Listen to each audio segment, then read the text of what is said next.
నమస్తే దోస్తులు, తెలంగాణ శనార్థులు. ఇక జవహర్ నగర్లో ఆంధ్రజ్యోతిలో చూసినట్లయితే వర్షం వస్తే రోడ్లన్నీ బురదమయం, ఏరులై పారుతున్న మురుగు, సమస్యలను తీర్చాలంటున్న మల్లికార్జున కాలనీవాసులు, పట్టించుకొని అధికారులు పాలకులు. నగరానికి ఆనుకొని ఉన్న జవహర్ నగర్ కార్పొరేషన్లో కనీస సౌకర్యాలు కూడా లేకపోవడంతో ప్రజలు ఇబ్బందులు పడుతున్నారు. కార్పొరేషన్గా అవతరించి 4.5 ఏళ్లు గడుస్తున్నా ఇప్పటికీ సగానికి పైగా కాలనీల్లో మట్టి రోడ్లు దర్శనమిస్తున్నాయి.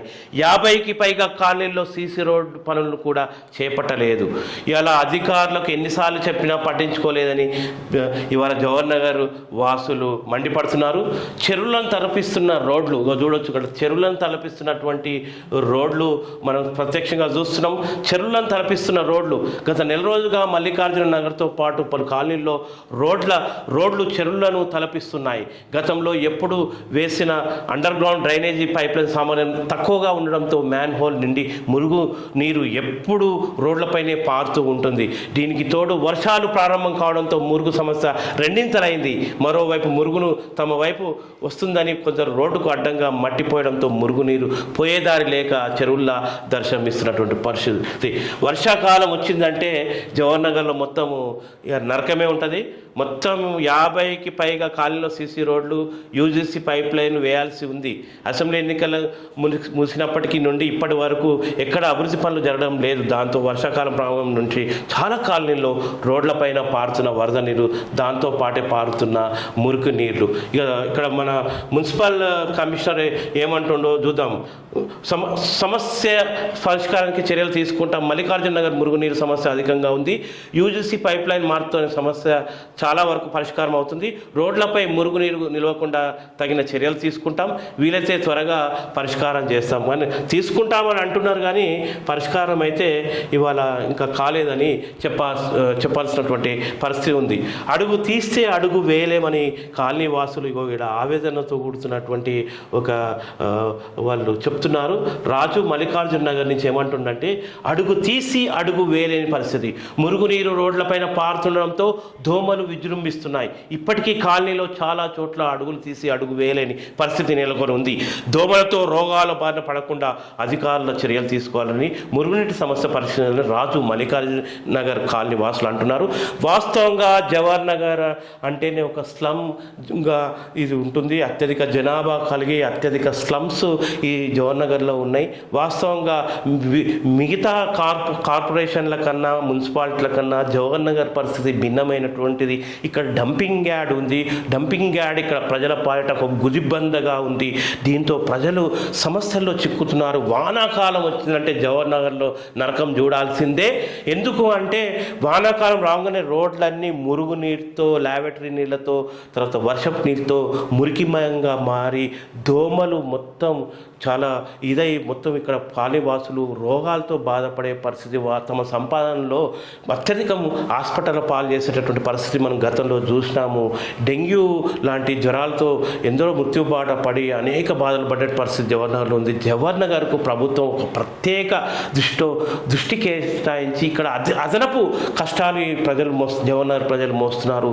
ఇక్కడ డంపింగ్ యార్డ్ చేయబట్టే తర్వాత స్లమ్స్, తర్వాత ఇక్కడ పట్టణ planning, town planning commission town planning అనేది కరెక్ట్ లేకపోవడం ద్వారా మొదటి నుంచి టౌన్ ప్లానింగ్ అనేది గ్రామ పంచాయతీగా ఉన్నప్పటి నుంచి నేడు మున్సిపాలిటీ కార్పొరేషన్ ఏర్పడే వరకు కూడా టౌన్ ప్లానింగ్ దానిలో చాలా వైఫల్యాలు ఉన్నాయి. వాస్తవంగా ఇక్కడ కొంత కబ్జాదారులు భూములను అడ్డదిడ్డంగా ఏదైతే గ్రావిటీగా నీళ్లు జారుకుంటూ పోతాయో మురుగునీటికి కాలువలను మొత్తం కూడా సహజ కాలువలను కూడా ఆక్రమించి మొత్తం అడ్డదడ్డంగా ఇల్లు కట్టడం ద్వారా మురుగునీరు ఎక్కడికక్కడ కాలులో జమై మొత్తం ఆ యొక్క డ్రైనేజీ వాటర్, మురుగునీరు, వర్షపు నీరు జమై మొత్తం అట్లా దోమలకు, ఈగలకు కేంద్రంగా మారి రోగాలను మొత్తంగా వ్యాప్తి చేస్తున్నాయి. తక్షణం అధికారులు అటు ఎక్కడైతే అక్రమ నిర్మాణాలు ఇవాళ టౌన్ ప్లానింగ్కి అనుగుణంగా అక్కడైతే అక్రమ నిర్మాణాలు జరుగుతాయో అక్కడ ఖచ్చితంగా పటిష్టమైన చర్యలు తీసుకోవాలి. ఇప్పుడు కూడా అసలు గ్రావిటీ లెవెల్లో బయటికి నీళ్ళని ఎట్లా పంపాలి అనేది కూడా ఒక పెద్ద బాధ్యత ఈ మున్సిపల్ కార్పొరేషన్ పై ఉన్నది. ఇప్పుడున్నటువంటి పాలకవర్గం ఆధ్వర్యంలోనే తక్షణం టౌన్ ప్లానింగ్ సమగ్ర అధ్యయనం చేసి ఎక్కడైతే గ్రావిటీలో అక్రమ నిర్మాణాలు చోటు చేసుకున్నప్పుడు మరి దాన్ని ఎట్లా పరిష్కారం చేయాలి, నీళ్ళని ఏ రకంగా బయటికి పంపాలి అనేది కార్యాచరణ ముందుగా పెట్టుకున్నప్పుడు ఇటువంటి సమస్యలు మళ్ళీ రాక ఇలా పరిష్కారం అయ్యేటటువంటి యోచనలో ఉన్నది. ఇది పెద్ద ప్రాజెక్టుతో కూడుకున్నటువంటి పని కాబట్టి ప్రభుత్వం దీనికి దృష్టి సారించాలి. తర్వాత మున్సిపాలిటీకి సంబంధించినటువంటి మున్సిపల్ కార్పొరేషన్లో అధికారులు దీనిపై అధ్యయనం చేయాలి. ఇంకోటి పైనుంచి కూడా ఇంకా ప్రభుత్వం నుంచి ఒక అధ్యయన కమిటీని వేసి ఎక్కడికక్కడ నీరు బయటికి పోయే విధంగా మార్గం సుగమం చేస్తే తప్పితే అప్పటి వరకు ఈ సమస్య పరిష్కారం కాదు. ఏదో మున్సిపల్ కమిషనర్ చెప్పినట్టు మేము త్వరలో సమస్యను పరిష్కారం చేస్తాం, లేకపోతే ఇక్కడ ఉంటే పాలక వర్గం చెప్పినట్టు మేము త్వరలో సమస్యను పరిష్కారం చేస్తామంటే ఇది కాదు. ఇది చాలా ప్రణాళికాబద్ధంగా ఈ సమస్యను పరిష్కారం చేయాల్సి ఉంటుంది. జవహర్ నగర్ అభివృద్ధికి కట్టుబడి ఉన్నాం. Mayor Shanti, deputy mayor Srinivas, municipal councillor సాధారణ సమావేశంలో అభివృద్ధి పనులకు నిధులు కేటాయింపు. జవహర్ నగర్ అభివృద్ధికి కట్టుబడి ఉన్నామని సీఎం రేవంత్ రెడ్డి సహకారంతో అన్ని విధాలుగా ముందుకు తీసుకెళ్తామని mayor Shanti Kotesh Goud, deputy mayor Reddishetti Srinivasulu అన్నారు.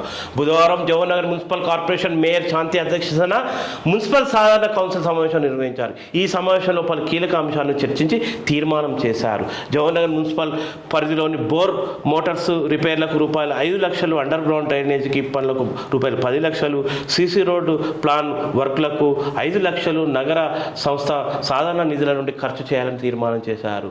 అదేవిధంగా 2024-25 సంవత్సరానికి సంబంధించిన థై బజార్ నర్సరీ నిర్వహణ చేపట్టాలని తీర్మానించారు. ఈ కార్యక్రమంలో ఇవాళ deputy mayor Reddishetti Srinivas Gupta, municipal commissioner Taj Mohan Reddy, DE Madhavichari, manager Prabhakar, TPS Sravanthi, AE Rajasekhar, accountant Sangeetha Madhuri, senior assistant Srinivas Reddy, electric AE Veeranna తత్వ అధికారులు పాల్గొన్నారు. కానీ ఒక్కటి చెప్తున్నాం, ఇట్లా అరకొర నిధులు కేటాయించి జవహర్నగర్లో సమస్యలన్నీ పేరుకుపోయి ఉన్నాయి.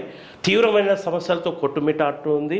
ఏదో అరకొర నిధులు కేటాయించి అభివృద్ధి పనులు చేస్తామంటే ఇక్కడ చెల్లదు.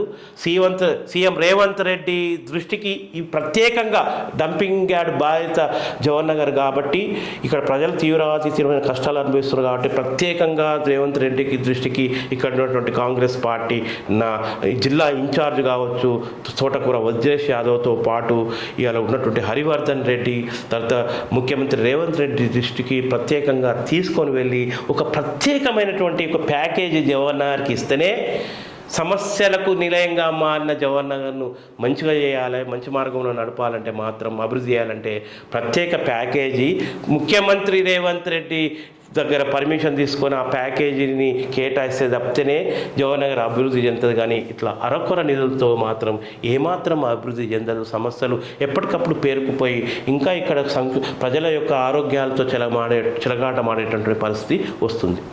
అఖిల భారత కాంగ్రెస్ అగ్రనాయకులు రాహుల్ గాంధీ జన్మదిన వేడుకలు జవహర్ నగర్ లో ఘనంగా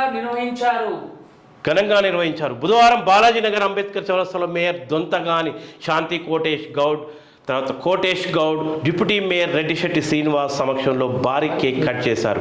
ఈ కార్యక్రమంలో కార్పొరేటర్లు గొడుగు వేణు, పల్లపు రవి, కూచాడి సాయి, జమాల్పూర్ నవీన్, ఎడ్ల శ్రీనివాస్ రెడ్డి, పానుగంటి బాబు, గుండ్రాతి కృష్ణ, బింగి లావణ్య సతీష్ గౌడ్, మారగోని నాగరాణి వెంకటేష్, మెట్టు ఆశా కుమారి, కోఆప్షన్ సభ్యులు గండి రామచంద్రయ్య, కూతాడి శ్వేత ముఖేష్, సీనియర్ నాయకులు కల్లేపల్లి సదానందం, కాయితి రాజు యాదవ్, కాంగ్రెస్ నాయకులు మంద ఆనంద్, అనంతలక్ష్మి, మాట్ల శ్రీను, వినయ్ తదితరులు ఆయన రాహుల్ గాంధీ జన్మదిన వేడుకల్లో పాల్గొన్నారు.